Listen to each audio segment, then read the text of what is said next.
कि आपके पास रजिस्ट्रेशन नहीं हुआ तो वहीं से आपको वापस कर देंगे। कल गए तो किस्मत के आप धनी हैं। थोड़ा हो गया बाइक के।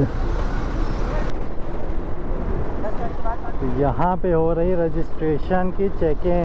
बारिश और तेज हो चुकी है। Hello nomad family members, welcome back again to my YouTube channel. अभी एटीएम में है, कैश निकाल लें यार, कैश नहीं है। अभी कहाँ जा रहे हैं आगे बताएंगे। ओला बाइक आ चुकी है।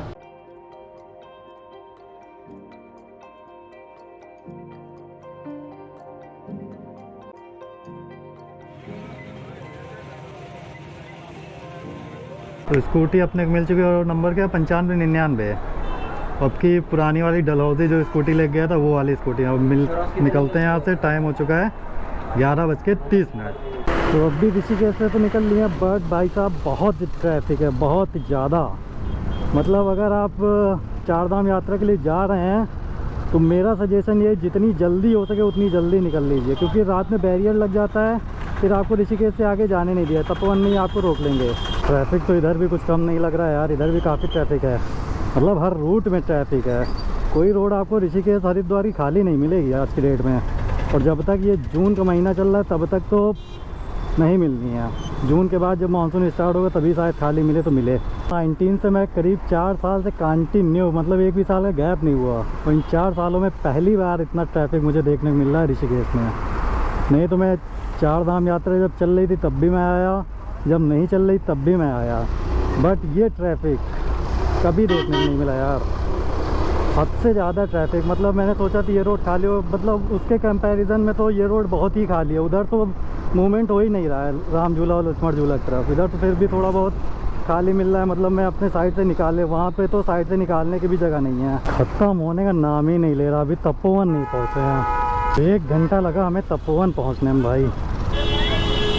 इतना टाइम तो शायद ही कभी लगा हो जीवन में। इतना तो राम झूला लक्ष्मण झूला घूम के आते तब भी ना लगता टाइम। और केदारनाथ यात्रा के टाइम मुझे लगा था कि उस टाइम बहुत भीड़ थी, बट ये तो उससे भी डबल है भाई। डबल क्या, ऋषिकेश में उस टाइम बिल्कुल भी भीड़ नहीं थी। मई के स्टार्टिंग में 2 या 3 तारीख को हम लोग निकले थे, बिल्कुल भी भीड़ नहीं थी इस तरह की जो आज भीड़ देखने को मिल रही भाई साहब।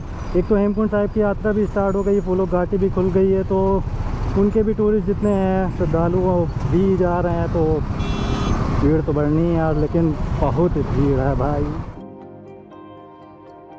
ऋषिकेश से 4 से 5 किलोमीटर आगे आ चुके हैं, बट फिर भी कंडीशन एज इट इज़ है भाई। भयंकर ट्रैफिक है, भयंकर। कोई तोड़ नहीं इस ट्रैफिक का। टैक्सी कहाँ तक मिलता है, अभी तक जहाँ तक नजरें जा रही हैं वहाँ तक ट्रैफिक मिल रहा है। फाइनली अब जाके निजात मिली है इस ट्रैफिक जैम से। और श्रीनगर यहाँ से 91 किलोमीटर अब दौड़ाते हैं, पहुँचते हैं जल्दी, क्योंकि नज़ारे मैंने पिछले ब्लॉग में ऑलमोस्ट सब कुछ दिखा रखा है। Shivpuri, cooler, marine drive, ब्यासी।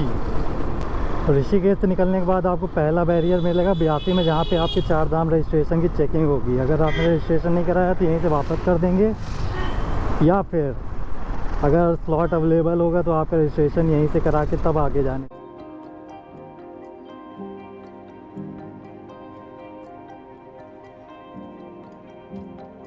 घाटी, कौडियाला, 3 धारा, तो ऑलमोस्ट देवप्रयाग पहुंचने वाले। और यहाँ लंगर लगा है तो सोच रहे हैं लंगर ही खा लेते हैं भाई। लंगर का अपना मज़ा है, लंगर हो या भंडारा हो, कुछ भी हो, इन सब का अपना अलग मज़ा है।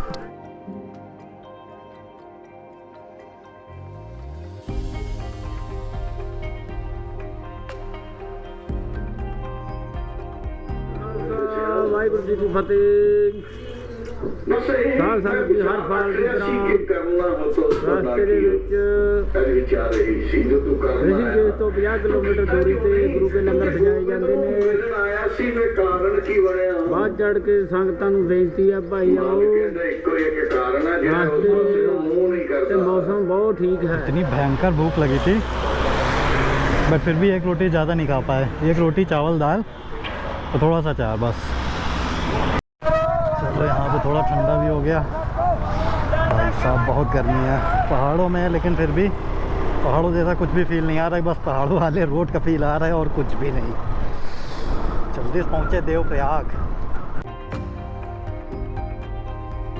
फाइनली पहुँच चुके हैं देवप्रयाग और ये है माँ गंगा का उद्गम स्थल। वैसे तो पिछली बार भी दिखा दिया था, बट जितनी बार दिखाओ इस जगह को उतनी बार कम है। ये अलकनंदा और इधर भागीरथी। और जब 2013 की आपदा आई थी तब पता है क्या हुआ था? ये जो पानी है ऐसे तो बह ही रहा है, बट जब आपदा आई थी तो ये पानी इस चट्टान के बराबर, जो आपको कटा हुआ पार्ट दिख रहा है जहाँ पे घास फूस नहीं है, एकदम प्लेन जैसा है, वहाँ तक पहुँच गया था पानी का लेवल। और लास्ट व्लॉग आपने देखा होगा तो उसमें पानी का कलर बहुत डिफरेंस था। ये एकदम मटमैली थी, अलकनंदा एकदम मटमैला पानी था और भागीरथी का एकदम क्लियर वाटर था, बट इस टाइम दोनों का एकदम एग्जैक्ट सेम जैसा लग रहा है। तो अभी पहुंच चुके हैं मलेथा और टाइम हो रहा है 3:30। 4 बजे तक लगभग पहुंच जाएंगे, बट कीर्ति ने रुक के थोड़ी देर आराम करें। बहुत तेज़ नींद लग रही है, चलाया नहीं जा रहा। कीर्ति नगर यहाँ से मात्र 11 किलोमीटर और है। बागवान जगह है ये शायद, हाँ जी बागवान ही है।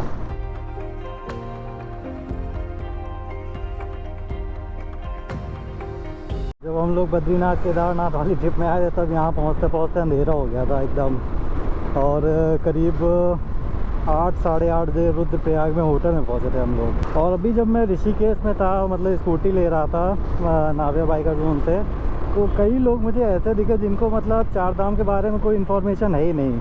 रजिस्ट्रेशन कैसे कराना है, बुकिंग कैसे करानी है, क्या प्रोसीजर है, कैसे जाना है, कहाँ से बस मिलती है, टैक्सी का क्या है, मतलब कुछ भी नहीं पता। और ऐसे ऐसे लोग हैं जो मतलब पढ़े लिखे होने के बावजूद इस तरह के क्वेश्चन कर रहे हैं। तो आई थिंक थोड़ी बहुत इन्फॉर्मेशन अभी भी देने लायक है, क्योंकि लेटेस्ट में कई सारे और भी चेंजेस हुए हैं, तो उसके रिगार्डिंग कुछ अपडेट्स हैं जो कि मैं आप लोगों के साथ शेयर करना चाहता हूं। तो अगर आप में से कोई भी चार धाम यात्रा के लिए आ रहा है तो सबसे पहली चीज़ है आपको रजिस्ट्रेशन करना। उसके बिना आप चार धाम यात्रा नहीं कर सकते हो। अगर आपको कहीं भी पकड़ लिया गया, जैसे ब्यासी में लगा हुआ है चेक पोस्ट, वहाँ पे आपको पहले चेकिंग होगी। अगर आपको पकड़ लिया गया, आपके पास रजिस्ट्रेशन नहीं हुआ, तो वहीं से आपको वापस कर देंगे, आप आगे नहीं जा पाओगे। या अगर वहाँ से आप बच गए तो रुद्रप्रयाग में भी चेकिंग लगी है, वहाँ पे भी आपको आपके डॉक्यूमेंट्स वगैरह देखे जाएंगे, रजिस्ट्रेशन देखा जाएगा। अगर वहाँ पकड़े गए तो वहाँ से वापस आना पड़ेगा, इसलिए रजिस्ट्रेशन ज़रूर कराएं। और जब आप रजिस्ट्रेशन करेंगे उसमें पूरे स्लॉट दिखा देंगे कि किस डेट के रजिस्ट्रेशन अवेलेबल हैं और किस डेट में अवेलेबल नहीं है। तो अगर आप अपना रजिस्ट्रेशन कंप्लीट करा लेते हो, अप्रूव्ड हो जाता है, तो फिर आप अपनी गाड़ी की भी बुकिंग हैंड टू हैंड करा लीजिए, वो ज़्यादा अच्छा है। मतलब यहाँ पे ऐसा कंडीशन है कि अगर आपने 10,000 में बुकिंग कराई है, अगर कोई सामने से 12,000 देने को तैयार है तो वो आपकी बुकिंग कैंसिल कर देंगे और उसको बुकिंग दे देंगे। तो ये सब चीज़ें बहुत है, इसलिए पूरा कंफर्मेशन ले लें कि भैया इस डेट को हम आ जाएंगे, इस डेट को, इस टाइम को हमको बस चाहिए, गाड़ी चाहिए, जो भी आपने बुक की है वो चाहिए हमको। उस दिन मिसिंग नहीं होनी चाहिए, चाहे कुछ भी हो जाए। ख़राब है तो दूसरी अरेंज कराइए, ये आपकी रिस्पॉन्सिबिलिटी है। बहुत से ऐसे कांड हो रहे हैं यहाँ पे, इसलिए इन सब चीज़ों का थोड़ा ध्यान रखें। और तीसरी चीज़ जो सबसे इम्पॉर्टेंट है, अपनी जान के साथ खिलवाड़ बिल्कुल मत कीजिए। आप दिल्ली से चले, देहरादून उतरे, देहरादून से आपने टैक्सी बुक की, आप सीधे सोनप्रयाग पहुँचे, सोनप्रयाग से पहुँचते ही आपने चढ़ाई स्टार्ट कर दी, या फिर वहाँ पे हेलीकॉप्टर ले लिया फाटा से सीधा केदारनाथ। और ये गलती बिल्कुल ना करें। इतनी जल्दी इतनी हाइट अटेन करना, इतना एल्टीट्यूड गेन करना बिल्कुल भी सही नहीं होता है। एक्लेमेटाइजेशन बहुत ज़रूरी है। अगर आपकी बॉडी एक्लेमेटाइज नहीं होती है तो आपको हार्ट की मतलब हार्ट अटैक जैसी प्रॉब्लम या AMS जैसा प्रॉब्लम झेलना पड़ सकता है भाई। जो चीज़ लद्दाख में होती है वो चीज़ यहाँ भी हो सकती है। तो इन सब चीज़ों का ध्यान रखें, एकदम से चढ़ाई स्टार्ट मत करें। खारी देवी आगमन हो चुका है अपना, और 8 किलोमीटर है, मतलब 30 किलोमीटर और बचा होगा रुद्रप्रयाग। यहाँ से 20 मिनट लगने चाहिए, 20 नहीं यार, यहाँ पे टाइम लगेगा, करीब 40 मिनट लग जाएगा, क्योंकि बीच बीच में रोड काफ़ी ख़राब है। टाइम हो रहा है यस 4:50।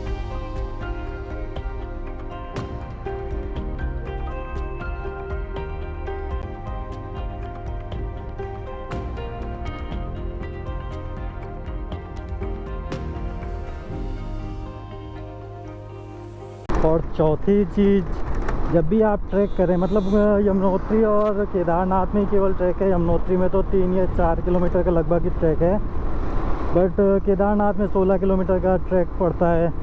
तो जब भी आप ट्रैक करें तो पहले तो शूज़ वगैरह अपने सही हों, कपड़े आपके पास अच्छे खासे होने चाहिए, मतलब ठंडी के सारे कपड़े लेके चलिए। केदारनाथ में तो 100% रात में माइनस में टेम्परेचर जाता ही जाता है, तो ठंडे कपड़े तो ज़रूरी हैं आपके पास। रेन कोट होना ज़रूरी है, क्योंकि मौसम का कोई भरोसा नहीं होता है कब बारिश लग जाए। तो ये सब छोटी छोटी चीज़ें हैं जो आपके लिए बहुत ज़रूरी हैं। उससे ज़रूरी है घोड़े खच्चरों से सावधान रहें। आगे पीछे मतलब उनकी घंटी की आवाज़ सुनाई दे तो साइड हो जाए एकदम, क्योंकि वो कभी कभी एकदम बहक जाते हैं, फिसलने लगते हैं, स्लिपरी तो रहता ही है, तो वो भी फिसल के गिरते हैं। और कई सारे मतलब इंसिडेंट हुए हैं, मैंने ब्लॉग में भी दिखाया है।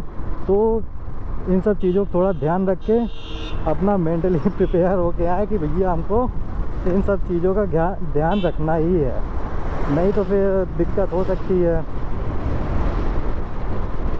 और ये रोड यहाँ से डाइवर्ट किया जा रहा है, उधर साइड उस पहाड़ पे लेके जा रहे हैं, तो उसी के लिए पुल बन रहा है, क्योंकि ये कच्चा पहाड़ है, गिरता ही रहता है, स्टेबल नहीं है, इसलिए रोड ही डाइवर्ट किए दे रहे हैं इस साइड से। भाई लोग भी हेमकुंड साहिब जा रहे हैं। अब देखो कहाँ तक पहुँच पाते हैं आज, क्योंकि शाम ऑलमोस्ट होने वाली 5 बज गया है, तो 2 से 3 घंटे का सफ़र और हो पाएगा।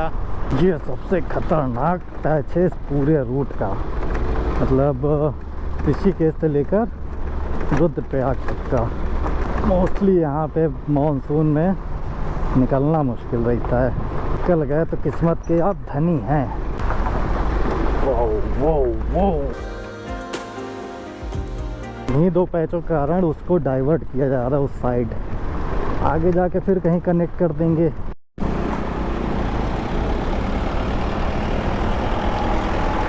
भयंकर एक्सीडेंट हुआ है, कीचड़ा हो गया बाइक के, लड़के को काफ़ी चोट आई है यार।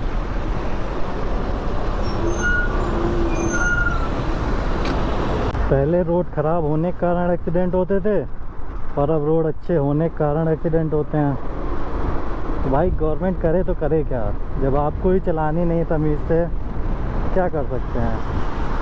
आप अपनी लेन में चलना नहीं चाहते हो, इधर उधर कर रहे हो, ना आगे देख रहे हो ना पीछे चले जा रहे हो मगन होके।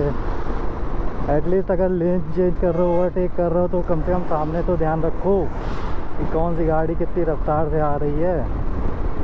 मना किया गया है कि मोड़ों पे ओवरटेकिंग ना करें, फिर भी क्या यार, भयंकर चोट है उसको, मतलब पैर से भी खून आ रहा है, उसके टांग से भी खून आ रहा है, होंठ से भी मतलब खून आ रहा है, हाथों से। आप लोग ऐसी गलती ना करें तो ज़्यादा अच्छा है। आपकी एक गलती के कारण आपको तो दिक्कत हो ही सकती है, साथ में इस रोड पे चलने वाले और लोगों को भी दिक्कत हो सकती है, इसलिए संभल के चलें, सावधानी पूर्वक चलें। ये देखो, और एक नहीं न जाने ऐसे कितने एक्सीडेंट आपको देखने को मिलेंगे, कंट्रोल रहता नहीं है, पलट जाती हैं गाड़ियाँ। तो शाम को 5 बजे लगभग रुद्रप्रयाग में अपनी एंट्री हो गई है। वो रहा रुद्रप्रयाग डिस्ट्रिक्ट।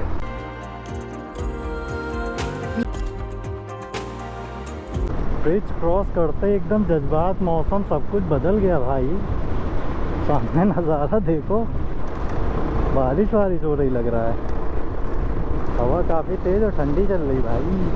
अभी तक जो पसीने छूट रहे थे, अब ठंडा तो नहीं लग रहा है, बट ठंडी हवा चल रही है, अच्छा लग रहा है। अब एक प्लीजेंट जो वेदर होता है ना, वो उसका फीलिंग आ रही है। तो रास्ते में ऐसे कई सारे ग्रुप देखने को मिलेंगे जो सड़क किनारे ऐसे ही बैठे रहेंगे, या किसी होटल में होंगे, या फिर रोड किनारे ही खाना बना के खाते हुए मिलेंगे आपको।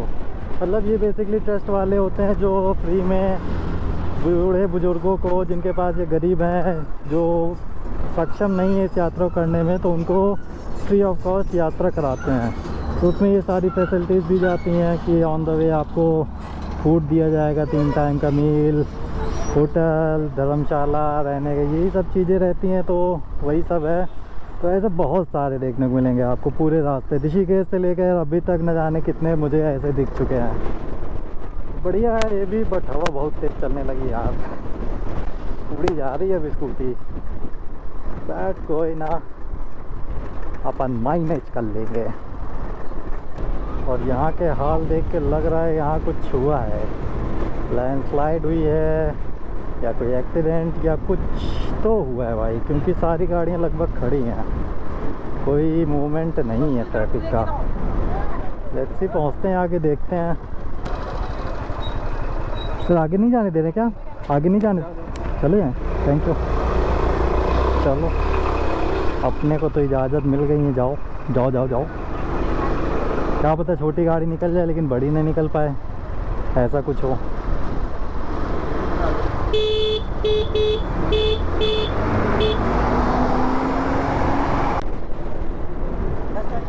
यहाँ पे हो रही रजिस्ट्रेशन की चेकिंग, इसलिए बैरिकेडिंग लगा रखे हो, सबको खड़ा कर रखा है भाई। बोला था ना मैंने, रजिस्ट्रेशन नहीं कराओगे बहुत दिक्कत होगी। ये लाइन जो देख रहे हो, ये भीड़ जो देख रहे हो, उसी की है ये। तो भाई रजिस्ट्रेशन करा के आना जब भी आना। मुझे तो वैसे नहीं जाना है, चार धाम जाती हूँ। रे बड़ा यार तगड़ा झोंका है यार। जो लोग केदारनाथ से गंगोत्री यमुनोत्री की तरफ जाना चाहते हैं, वो तिलवाड़ा से होके जा सकते हैं, बट अभी हमको जाना है केदारनाथ। नहीं भाई, ऊखीमठ जाना है हमको। मैं भी कंफ्यूज हो गया। मौसम बहुत बेकार होता जा रहा है यार, सामने है ना मैजेस्टिक, छन छन के धूप आ रही, लेकिन बारिश की बूंदें भी आ रही हैं, पट पट करके आ रही, पट पट पट पट पट पट। हे प्रभु, बस 1 घंटे और रुक जाओ, ऊखीमठ पहुंच जाने दो बस।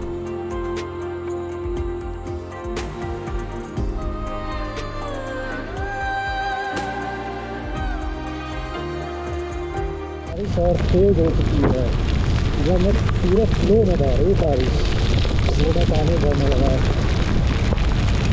हे भोलेनाथ, क्या करवाओगे आप?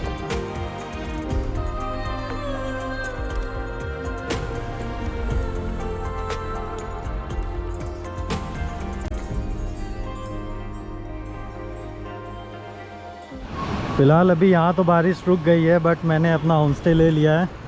वो रहा अपना होम स्टे, अभी दिखाता हूँ।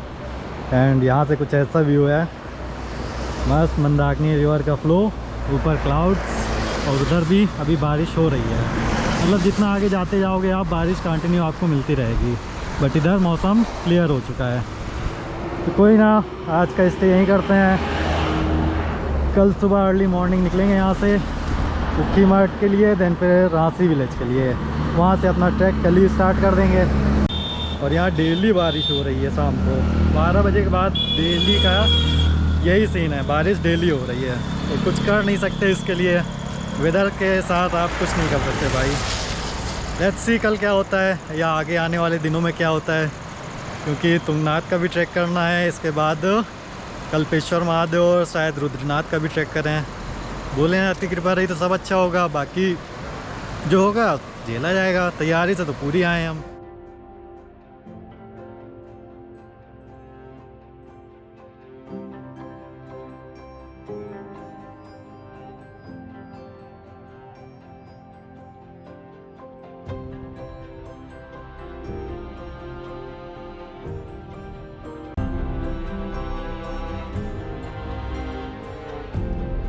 ये रहा आज का अपना डिनर, तंदूर रोटी, दाल, आलू पालक की सब्ज़ी, चटनी और सलाद। खाते हैं फिर मिलते हैं आपसे। तो डिनर अपना हो चुका है, और खाने का टेस्ट भाई साहब, घर से दूर होकर घर के खाने की जो फीलिंग होती है ना, एक नंबर है। वैसा ही कुछ टेस्ट था। आलू पालक की सब्ज़ी थी मज़ेदार, चटनी थोड़ी डिफरेंट थी, मुझे लगा अमरूद की चटनी है, बट पुदीना और अंगूर पता नहीं क्या क्या मिला था, मिक्स टाइप की चटनी थी, काफ़ी अच्छा टेस्ट था उसका। एंड दाल चावल रोटी वगैरह सब कुछ, पर तंदूरी रोटी थी तो 2 से ज़्यादा खा ही नहीं पाता। तो अभी ठीक है, थोड़ा टहलते हैं, खाना डाइजेस्ट करते हैं, फिर यहाँ से निकलते हैं सोने के लिए। एंड सुबह कोशिश करेंगे जितनी जल्दी हो सके यहाँ से निकल लेंगे रांसी विलेज के लिए। तो इस ब्लॉग को यहीं एंड करते हैं। आई होप आपको पसंद आया होगा। अगर पसंद आया तो प्लीज़ इसे लाइक करें, शेयर करें और सब्सक्राइब करना तो बिल्कुल ना भूलें। तो मिलते हैं आपसे अब अगले ब्लॉग में, यानी कल सुबह। तब तक के लिए bye bye, good night, take care, घूमते रहो।